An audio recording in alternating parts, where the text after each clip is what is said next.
অনুমান 10:30টার সময় মোবাইল ফোনের মাধ্যমে সংবাদ পাই যে তিলকপুর স্টেশনের কাছেই রেলগেটে সেখানে কতিপয় ব্যক্তি মাসুম নামে একজন ছেলেকে ছুরিকাঘাত করে এবং ছেলেটি নওগাঁ সদর হাসপাতালে।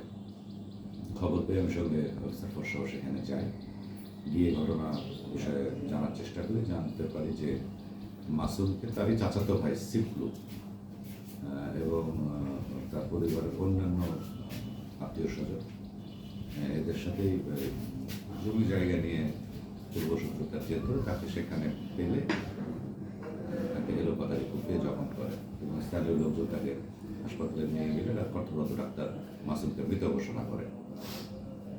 সংবাদ জানার পরে আমরা যারা অভিযুক্ত তাদের নাম ঠিকানা কয়েকজন পাই, পেলে তাদেরকে আমরা গ্রেপ্তারের জন্য সঙ্গে সঙ্গে অভিযান পরিচালনা শুরু করি।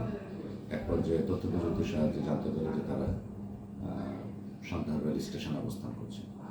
সেখানে আমরা যাই এবং মোস্তফা নামে একজন আসামিকে আমরা গ্রেপ্তার করতে সক্ষম হই। বর্তমানে সে আমাদের জেলা হাজতে আছে। বাদীর এজাহার প্রাপ্তির সাপেক্ষে আমরা মামলা রুজু করে আমরা তাকে বিজ্ঞ আদালতে সোপর্দ করি।